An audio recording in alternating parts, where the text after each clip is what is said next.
Good day, everybody. My name is Zarla Lakap, and this video is for week 2 of Cloud and Beyond. So, this week we're going deep into the core of cloud computing. So, we will not just be discussing models, but we also discuss how the security plays across them. So, we have 5 questions to get through today. We have cloud service models, cloud deployment models, security issues in SaaS, authorization and authentication in SaaS, and we have security issues in IaaS. So let's get into it. Now, these are the cloud service models. So we have a responsibility spectrum that we need to keep in mind. So this will guide us on the fundamental ways that the cloud computing resources are delivered. So each model defines who controls what.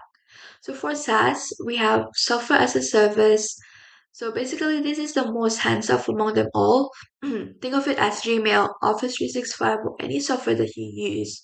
So you log in, you use the app, and the provider handles literally everything under the hood. So the infrastructure, the platform, and the applications itself is handled by the provider. For PaaS, it sits in the middle, so you bring your code and your data, and the provider handles the environment. Example of this is Google App Engine or Heroku. So this is great for developers who want to deploy without managing servers. Next one is the IaaS. This is actually the most raw of them all. So you get everything, like you get compute, storage, networking on demand, but you're responsible for everything from the operating system upwards. Some of this is AWS, EC2, Azure VMs, and Google Compute. So the key concept here is just that responsibility spectrum, the more abstracted the service is, the less you control. Because on Google, you don't know the insides of the of what happening inside the service itself. So it is more abstracted. So the more you're trusting the provider, and it's same as goes with IaaS and PaaS. So for the next one, this is the responsibility matrix, and we're just gonna talk differ about it. So at the rows, we can see the application data runtime middleware is a component, and we have IaaS, PaaS, and SaaS. So for IaaS, everything from the OS up is on you. So virtualization and below, that's a provider. For the PaaS, you're only managing the apps and data, and the runtime and below is a provider's problem. For SaaS, everything is handled by the provider, so you manage nothing, which is very convenient, but it actually means that you put all your trust on the provider, so you must trust the provider deeply to use the software. Next question. So we have cloud deployment model. So this is where the infrastructure lives and who can access it. So we have public cloud, meaning it is open to everybody. You use shared infrastructure, so it is the lowest cost. Example of this is AWS, Azure, and Google Cloud. But there's a risk in using shared infrastructure that we'll be discussing later. Private cloud. This is for a single organization. It's the lowest risk. Could be on-premise or third-party hosted, but it's actually yours alone. So you have full data sovereignty, maximum control of everything, but it is kind of pricey. For a hybrid cloud, this is actually the most balanced of them all, and it is common in enterprises. So you combine public and private. So you keep your sensitive workloads private, and if there's like a burst and stuff, and you need to use more power, you can use public cloud. So it balances the compliance and flexibility. For community cloud, this is less common, but it is worth knowing. So it is shared between organizations with a common mission or compliance requirement.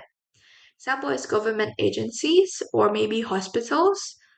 So since hospital shares the same infrastructure with similar regulatory obligations such as the Data Privacy Act for hospitals and stuff. Next one. We have this risk versus control spectrum. So the deployment model directly determines your security risk and control level. So for private, you have the maximum control and you have the dedicated infrastructure, but it is actually kind of pricey, so it goes in the that end. So it is low risk but high control. And for community, it is relatively controlled. So it's like on that part. Hybrid is the middle ground.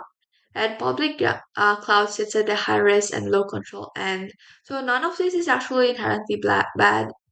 It's about matching your deployment model to your risk appetite or your compliance requirements. So it is okay if you use private cloud or public cloud. It doesn't matter on the security, but you actually need to be more mindful of the security controls that you put into. Oh, so for this question, we have a lot of stuff to cover. So the security issues in SaaS, as I've discussed earlier, that SaaS means that you manage nothing. So what does that mean for security? So first one, data security. So your data is sitting at the vendor's infrastructure. So you're trusting them to prevent data breaches, and you're trusting their staff not to be insider threats. So since data is stored outside enterprise boundary, there's some security issues that you might encounter with that one. For network security, so all data moving between you and the SaaS application needs to be encrypted. So we need to use secure socket layers, transport, um, TLS, so we need to use them. So if we're not using those, we're open to man in the middle attacks. Next one is the data locality. Since as we have discussed, SaaS, the data is managed by the provider, but what if the data warehouse is located somewhere on like outside your region? So you need to know where your data physically lives because this might mean something on compliance, such as the GDPR for the European Union. We have Australian Privacy Act for Australia. So these law requires data to stay in specific regions in some cases. Fourth one is data integrity. We know about ACID. As an IT student, which is actually a third year IT student, we must know about ACID. So we have atomicity, consistency, isolation, and durability. So it is much harder in a distributed cloud environment to do this. So distributed transaction needs complex coordination. So yes, it is an issue for security. Next one is data segregation. Since data in SaaS is multi-tenant, so your data shares physical space with other organizations' data. So there might be cross-tenant intrusion if isolation isn't done properly. So we need to have application level controls or encryption. For next one, we have data access. So we can see what. So there can be conflicting policies between the providers default and what your organization actually needs. So what we need here in data access is maybe role-based access control, where consistent security is enforced, such as list privilege and stuff. And next one is authentication and authorization. So since SaaS runs on the web, there's a lot of web chat that applies on this authentication and authorization, but we'll discuss it on the next question. So just a quick takeaway in here. So every one of these is mentioned is a potential attack surface. Those 1, 2, 3, 4, 5, 6, 7 elements. So as since provider um implement most of these controls, the consumer as a consumer, your job is to first one audit their certifications, second one is to enforce MFA, and yeah, let's go to the next slide. So authentication and authorization in SaaS, but this is a lot of stuff, but um we just need to know the terminology between them. So authentication is about identity. Who are you? So it's a process of verifying what the user is who they claim to be. So it is the first gate before anything else happens. They ask for your credentials, username, password, and stuff. And once identity is confirmed, we have authorization. It's about permission. So what are you allowed to do? So it determines what resources and action you can access. So in SaaS, since it is sometimes is in web, a lot of web vulnerability is applicable for this one. So for authentication side, there's a lot like weak password, phishing attacks, credential stuffing, session hijacking and stuff. For authorization stuff, we can have like privilege escalations. So yeah, and this is the best practice for authorization flow. So we have when the user enters your credential, it will submit, will verify the MFA, and then authorization check the permission for RBAC, and you can be using the SaaS resources. So the three best practices that you must know is first one is MFA. You need to put MFA on all your account because if your password gets stolen, you still have another factor to authenticate yourself. Next one is principle of least privilege.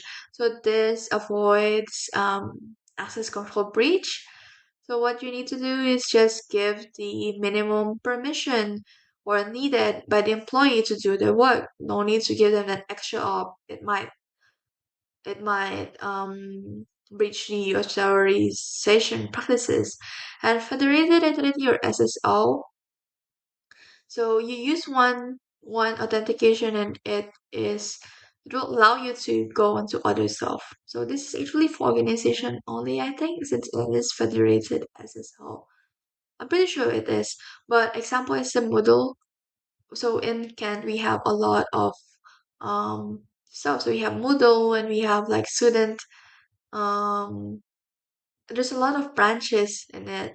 So if you're using the Microsoft 365, you can just log in into it and you can have access to all other software because you only use single identity that will authenticate across all your softwares. Next one is in IaaS. So let's just go faster on this one. So you have more control than SaaS, but more responsibility. So you're managing everything from the OS upwards. The provider only handles virtualization. So there's a lot of security issues such as VM escape. So hypervisor vulnerabilities. So since it's multi-tenancy, you can there's some instances that of VM can go to another VMs and stuff. Like they can access the JSON one. And yeah, I'm not going through much of this one, but I think the one that you need to must know is consumer misconfiguration. So this is actually the number one cause of cloud breaches in practice. So there's a lot of misconfigured firewalls since you're the one who configures everything. You might do some misconfiguration into it that might cause a security issues. And compliance and data residency, your data may be spread across multiple physical region. So you are actually responsible for the compliance with GDPR or SHIN or whatever works for you, applies for you. And for physical security and disaster recovery, the provider secures that on the data center, but your disaster recovery plan is entirely your responsibility. But it's just a stack. It visualizes the boundary clearly. So everything about hypervisor, application data, runtime OS, that's your domain in IaaS. So the hypervisor layer is marked as a critical shared boundary. So a compromise there is that so if there's a compromise in here, it's very catastrophic because it sits below everything you manage. And yes, so the practical takeaway is secure your OS, patch it every time, lock down your firewalls rules, use least privilege or IAM, encrypt your data because your provider can save you for your own misconfiguration, bro. So just a key takeaway before I wrap this up. Yes. So we have cloud service models, IaaS, PaaS, and SaaS. So it defined the responsibility spectrum. So more abstraction means less control and more providers trust. We have deployment models such as public, private, hybrid, and community. So it determines your risk profile. So for hybrid, common enterprises choice. Private gives you maximum control, but maximum cost. And public gives you minimum cost but minimum control. And yes, SaaS security, they have 7 dimension. They're all critical and heavily dependent on your provider. And we have authentication and authorizations. We have IaaS security, so you have more control and more responsibility, so the pressure is on you. So the hypervisor is the critical boundary and misconfiguration is the number one real world threats. So true across all of it, security is layer.